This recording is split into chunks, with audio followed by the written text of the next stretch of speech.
Hello and welcome back to Gettable, afl.com.au's home of trade, draft, frenzy and contract news. I'm Riley Beveridge. This is Cal Twomey. And Cal, today we are here thanks to our friends at Google. It's great to have Google back on board in season 2025. We always have a lot of fun with Google. We do. We love their support. Thanks again to Google, and we look forward to having some fun with Google throughout this year. But a big show coming up, Riley. We certainly do have a big show coming up. Pre-agents, TDK, LDU, NWM, we're chatting all of them. Askable's going to return in just a little bit. But first, we want to start with our cover story because it is something that you broke on afl.com.au last night around the future of Chad Warner. Yes, let's have a look at it here. The world at his feet. Why Chad Warner is expected to stay at Sydney. A couple of other stories coming up as well. Butters, Walsh, Moore, the free agents in sight. Another free agent set to sign a big deal. And change your clocks. You've arrived in destination Adelaide. But the big one, obviously, and the cover story today is around Chad Warner. So let's get into our first segment of the show. It's right here, right now. That's the one. There we go. You heard it. Fatboy Slim's in town. I think right here, right now, let's get into it because right here, right now, Chad Warner is expected to stay at Sydney. And that is the news over the past couple of days that we've revealed. Now, the 2-year deal that the Swans have put to him, which we spoke about on Gettable a couple of weeks ago, is worth around $2.7 to $2.8 million. That'll get him through to free agency in 2027 when he'll have probably the biggest free agency offer ever coming and thrown at him. He's not in a rush to sign this, but everything is trending towards the Chad remaining a Swan, and it's my expectation that he does stay on. Now, I don't think West Coast will give up in its chase until that is actually signed and absolutely verified. We reported a few weeks ago on afl.com.au that his teammates certainly had come around to the view that he'd do another 2 years. The jumper tug was probably the most recent sign of his commitment at the footy club. So West Coast has gone harder given its cap space and its picks than Fremantle.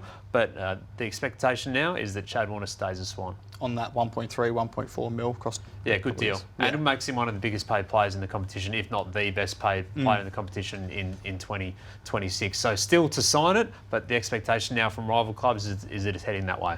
All right here, right now, that could throw a spanner in the West Australian works, I reckon. Because is it hard to keep Harley if Chad's not there in 2026? What does it mean for the Allen key? And then there's ramifications also for Sydney in the sense that we wrote in Inside Trading last week around the rule where if you finish top 4, top 8, you can only match a certain amount of academy bids. That's been removed. But it becomes harder for them without picks in for Chad Warner to potentially get these academy kids like Max King and Noah Chamberlain, who are rated around the comp as potential top 10 picks, through the door if they don't have those early selections. So there's a lot of ramifications of this deal, and while it's a positive for Sydney, it's going to make it harder for them on other fronts. Yeah, and the Oscar Allen one is the big play out for that one as well, isn't it? What happens there with him, given his suitors out there. Yeah, he's got interest, as we spoke about, Collingwood, Hawthorn, Brisbane clearly is in the market, and he has a longer-term offer from West Coast as well to stay and remain at the footy club. But given the compensation pick that would likely come his way in return if he did depart, it's a big part of the mix. Throw in the fact that they're interested in Darcy Cameron. Bobby Hill's got some interest potentially as well. He's contracted for another year. Brandon Starcevich is a very obscure one now around what and how that plays out. All right here, right now, Essendon should consider letting Sam Draper leave as a free agent. This is not to do with Sam Draper. It's more about where Essendon sits as a footy club at the moment and its focus on the draft. I'd at least be playing the waiting game before re-signing Draper. He wants to get some games under his belt with Nick Bryan and see how the pair work as a ruck duo. Kicked a few goals against Adelaide on the weekend, playing more in attack. But the Bombers should be doing this at their own pace. With Adelaide circling him and in need of another ruck around that age group, the Bombers should wait until at least mid-year to see how things are panning out, because if there's a chance to generate another first-round pick, if it's first round or end of first-round pick or early pick, even a start of second-round pick, do you think given it would the way be first round? Well, I'll just look at the guys who have either been first or end of first rounders over the past few years. Battle, Mackay, Perryman, Cumming, Duday, Gresham.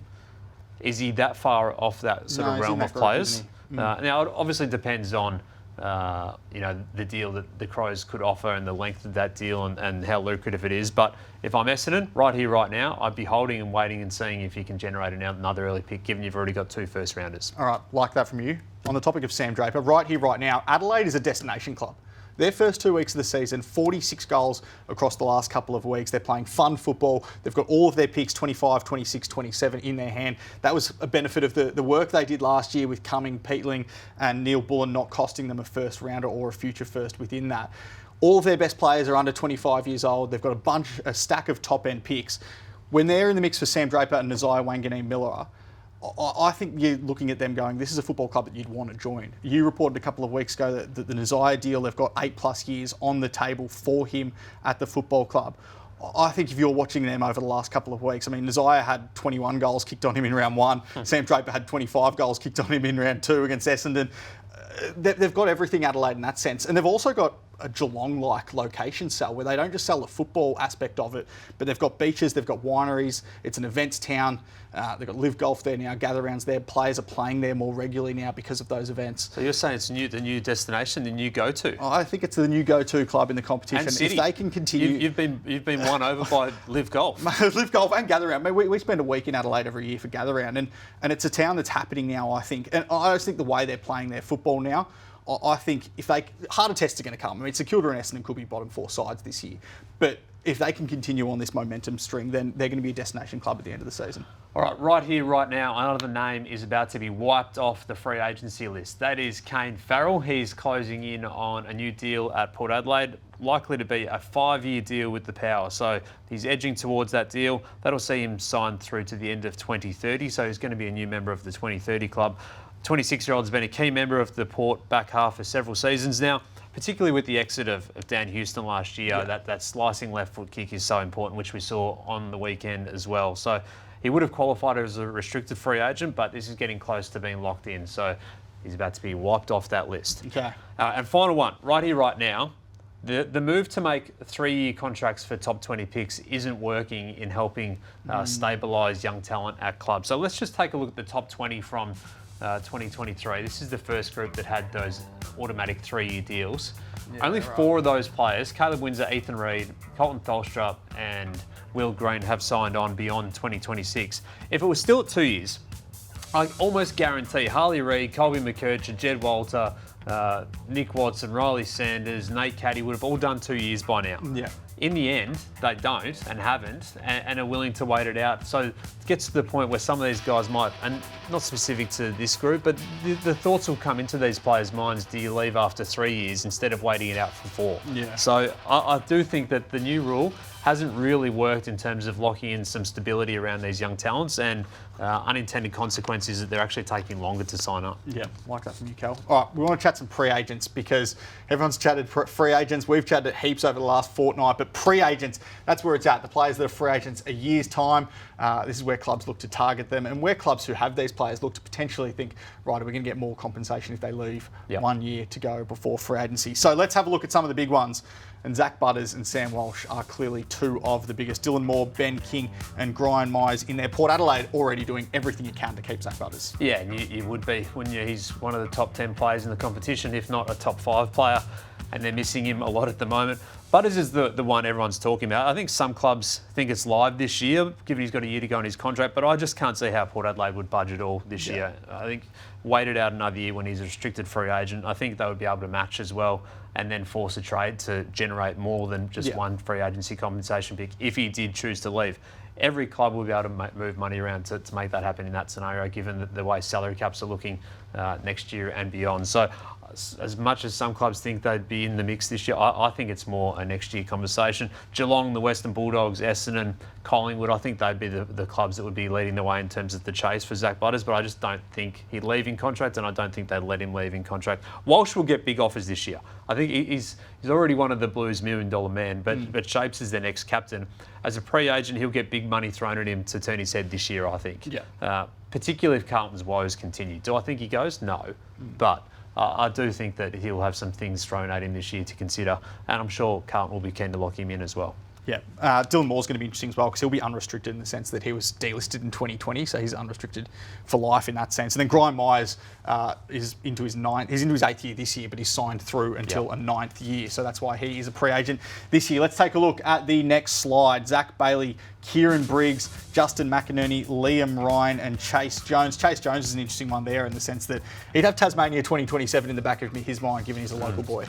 That's right. Zach Bailey's a superstar, isn't he?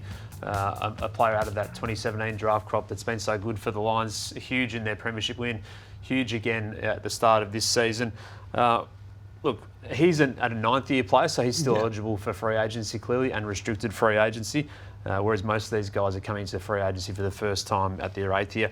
Liam Ryan has flirted with a move in previous years, but remained with the Eagles. Justin McInerney, pretty important player for the Swans too. Yeah. As we flip over, a couple of veterans in the next group too, led by Toby Green. Jack Buckley, another giant as well. Mitch Lewis, Bailey Fritsch, and Joel Amati. Yeah, Jack Buckley, I think, is one that's going to be in for a big payday given his contract situation. So he signed a 3-year deal through to free agency in 2023. That's when he was coming back from the ACL. He'd barely played any footy when he signed that deal, and given his importance to the Giants, he'd be one of the most underpaid players in the comp right now. Mitch Lewis, he'll be into his 10th season, so he'll be an unrestricted free agent. You know, the scarcity of key forwards on the market, so he's sure to get some interest as well. And Bailey Fritsch and Joel Amati in a similar boat, given their status as forwards. And the reason, as you say, we talk about these pre-agents a year out is that the clubs can make a decision while they've got them in contract to say, well, is one pick going to be enough if some of these players leave next year? Or do we make a move if they're happy to move and if the player's looking around? The power of the pre-agent is more with the player, though. Yeah. We see so many of these players sign big-time deals by the end of this year, and I think we will for a number of these guys. It wouldn't shock me if Hawthorn gets things rolling on Dylan Moore pretty soon, given the way his superstardom has kind of erupted over the past 2 years. So they try and lock them in, and the power is with the player. Try and get ahead of that free agency. Stephen May, Lockie Neal, Chad Wingard, Jacob Hopper among the pre-agents who've moved in recent years. And there's been plenty of pre-agents that have signed their long-term deal before hitting their free agency year already. So Connor Rosie in that boat, for example. Connor Iden signed that deal through until 2032. A lot of these guys have signed beyond 2030 already. And it's funny actually talking about next year's free agents. The top end, this is the 2018 draft pool that's been so talked about over the years, has been sort of highly rated at the very top. Not many of those top players are actually still eligible for free agency because Jack Lukosius has left. Bailey Smith's left, obviously, 2 years before free agency. Nick Blakey signed till about 2,400. So he's another one who's gone sort of past that bracket like Rosie did. So out of the great draft, a few of them are already off the table. There certainly are. All right, we're about to get to Askable after this. Alan, and you're watching Gettable with Twomey and Riley Beveridge. Now it's time for Askable. That is one of the biggest free agents on the table this year at the Eagles. All right, Askable is back. That's where you can get in touch with us on Instagram at Gettable, Gettable. Ask your questions. Trade, draft, free agency, contract questions, anything you want, you can throw at us. I love the colours. Yeah, it's great. It is great. Almost like Google colours there, Cal. Yes. All right, Darcy wants to know, how likely is Braden Maynard to leave Collingwood? Well, North Melbourne holds interest in Braden Maynard. There's no doubt about that. But he'll be 29 at the end of this year and has had initial talks on a deal with the Magpies. It hasn't gone too far, as we spoke about in our first show a couple of weeks ago. They asked the question, North Melbourne, last year during the trade period. There's no offer there yet. I think to get him out, it would probably only require a 4-year deal. You know, I don't think it hits the $1 million mark. It's probably at that $850 range. So from a free agency compensation point on the other way, like I don't know what that'd actually bring back to the Pies, given his age is a factor too. Like age is a big determining factor in terms of the compensation pick. It's a little bit of a factor why Harry Perriman's deal, as well as the money, helped generate that first round pick for similar with the Ben Giants. Mackay as well. Exactly. So what chance is he to leave? Let's give it another 6 weeks, I reckon. But there's interest there. I don't think it's developed too far yet, though. All right, Cam wants to know who is in the best position to have Wanganeen Miller playing for them next year. You've already reported that Adelaide's got 8+ years on the table for him. I think Port will make its play very soon. Yeah, and possession's 9/10 of the law. Something like that, isn't it? Yep. 8/10, 7th, whatever. So St Kilda still has, to me, the best hold on this one. Because if he wants to go to where he wants to go, if it's Adelaide, Port Adelaide, whichever club, if he does want to leave St Kilda, a trade would still have to be negotiated. He's not a free agent, and both of those clubs are not going to be at the very bottom of the ladder in terms of pre-season draft threat. So they have also the money, St Kilda, to blow everyone else out of the water. Port Adelaide may have the chip if Miles Bergman wants to come back to Melbourne, and St Kilda looking like a possible destination there if he does want to head home, and that's a good sort of trade option for them. And Port also have the Jaces in Burgoyne and Horn Francis, who he's really close with Naz, but he's pretty happy at St Kilda. I think it's just a matter of whether the lure of home to one of these clubs is strong. But as you spoke about with Adelaide, you play like that, you're going to be right in the mix. Pretty enticing proposition. Only a member of their Crows Next Generation Academy back in the day as well, so it does have some links there. He's only 22 as well, so young on his side. It's not like he's a 6-year player, which does come into it a little bit more in terms of market value. Charlie wants to know, does Matt Rowell stay or go?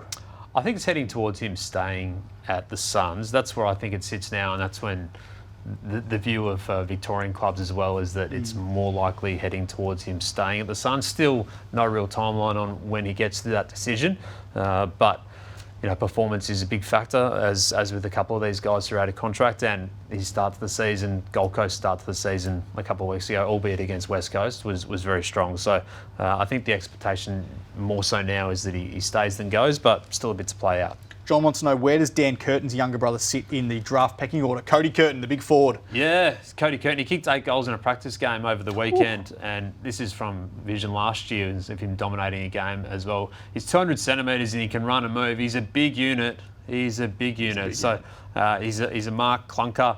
He's a monster at Colts level, and nobody is strong enough to match it with him.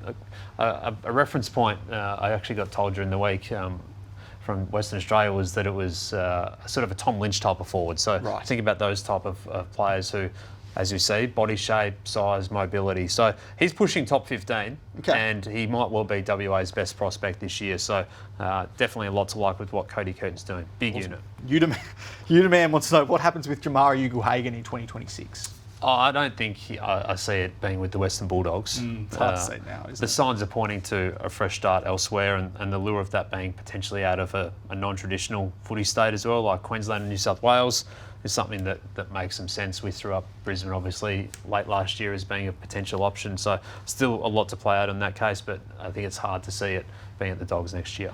Luke, is the TDK to St Kilda door still open? It's wrenched open. It's wide open. It's wide open. How open can the door be? It's absolutely still open. The funny thing about this is that it hasn't impacted TDK's form at all. No, he's been Carlton's best to start the season. He's been awesome. So if you're playing like that, you're backing yourself to play well. I think it's not clearly having any impact on his footy programming and performance. So, yeah, he might end up the season as a top 2 or 3 ruckman in the competition if he's not there already. The St Kilda door is very much open, and he's very much considering walking through it. Could he get to 2 mil? Don't know if much more is required. I mean, it's about 1.1 v 1.7-ish. Yeah, okay. Pretty good deal. Michaela wants to know, is LDU more likely to stay after North's result? Yes, absolutely. Look, I think it was definitely already heading that way. Nothing's changed or progressed this week as such, but a couple more games like that as a footy club and team, I think it'll be pretty close to a sealed deal. I don't think North fans need to worry too much about LDU. I think he's staying. So, again, performance is a big issue here, and that's been the holding point and sticking point over the period. But nothing takes the past away like the future, and the future at North is pretty strong. They were great in the weekend. He was great in the weekend. It's fascinating that we spoke a couple of weeks ago about how their start to the season, how much it would impact his call. The opposite's sort of happening with Tom de Koning a little bit at the moment. I mean, if Carlton's selling, if it's a cash v culture decision for Carlton, and they're selling here, stay with this brighter future, and they go potentially 0-4 over the next couple of weeks, it doesn't really loom as much of a muchness with St Kilda, does it? No, it doesn't. I've got to credit Madonna for that line too, by the way. Which one? Nothing takes away the past like the future. Okay, that's good from you. Jimmy wants to know, is Louis Callaway... I know she's a fan of the show. Is Louis Callaway, I'm sure he'd be a fan of the show as well, is he bound for Richmond as a father-son? His father, Duncan, played 180 games for the Tigers. And is a physio at Adelaide, so really a couple of links there. Louis playing for Sturt in the sample, has real poise and class. We see some of his vision here. He doesn't take a backward step either, so he's a pretty tough player. Richmond is all over him. He's averaged 25 disposals a game over the past couple of weeks to start the season, so a lot to like with him as a father-son prospect. They've obviously got 2 first-rounders already, which you expect to be somewhere in that first 6 or 7 picks, and then you have a father-son later on. Another father-son to watch is Harry Dean. Don't know if we've spoken about him on the show yet, but 194 centimetre defender from the Murray Bushrangers. Watched him play a couple of weeks ago. There's a lot to like about him. A pure defender. He's played defence his whole life and he's really good at it. So, son of Peter at the Blues. So, he'll get to the Blues. Collingwood, of course, has Tom McGuan coming through and looks like being one of the leading father-sons this year. Obviously, good bloodlines at the Pies. Dacos more. Yeah. Better genes than Calvin Klein. Oh, like it. Yusuf wants to know who is a gettable target who hasn't been mentioned on the show yet. Just move on from that one, I reckon. Why? Why? Where do you buy your jeans? Range of places. That doesn't roll off the tongue, does it? What was the question? Who is a gettable target that hasn't been mentioned on the show so far? Going well. Just giving myself thinking time. If the Saints land TDK, clubs will be mad not to have a crack at Rowan Marshall. There was noise around him last year. He's contracted, obviously, so anything would be up to the Saints. But if I was Geelong, I'd have a dip at him and see if he can throw a good pick at this guy who's clearly still playing some fantastic footy. Started a bit later into his career as well. So I'm not saying he's gettable, but I'm just saying that if I was another club, I'd be watching the TDK space to see if I could throw something around there. Mitch Nevitt's another one who I'm not saying he's gettable, but he's out of contract and he's a sneaky out of contract player. And he's about to emerge, I think. He's done his apprenticeship there over 4 or 5 years. So that's one to keep an eye out on as well, what the Cats do there. They've obviously gone through a lot of their contracting recently. Some of the younger players, Henry's done, Conway's done. Shannon Neal. Jeremy Cameron, one of their younger players, is done as well. Ollie Dempsey's still to go. SDK does an extra 2 years through to free agency. Yeah. Nicole wants to know what draft nicknames are in store this year. We love our draft nicknames here. Yes. Well, Hannibal Lecter. Got that off the ground. Hannibal Lecter got a run last week. Zeke the Freak's obviously been going for a couple of years. Zeke the Freak, obviously, for his freakish ability, is one that we'll keep an eye on. The Greek Freak. Like the Greek Freak. Who's that? Giannis Antetokounmpo. The best basketball player in the world. I watched him actually play a game a few years ago. Really? Yeah, one of his first games. In Orlando? Yes, with the AFL Academy. With the AFL Academy, He wasn't with the AFL Academy. No, he's chatted afterwards. What else you got in store for us this year? Well, Toby Cinema plays for Danny Nong, so I was weighing out whether outdoor or Hoyts. I think Hoyts Cinema is the way to go with him. Melbourne NGA player as well, so hopefully he gets a good run this year. I'm not going to claim this as mine, but I'm going to make it my own. Toby 1 in Fremantle's Academy. Toby 1 Kenobi. Yep, that's a good one. Pretty obvious. Bit of a Star Wars theme to Gettable to start this year. It has been. And Sam Grill at Oakley. There's plenty you could do here. Well, I've gone with George Foreman, RIP. Yep. The George Foreman Grill. Or the Weber. You could do Bear. Yeah. Or the Vowel.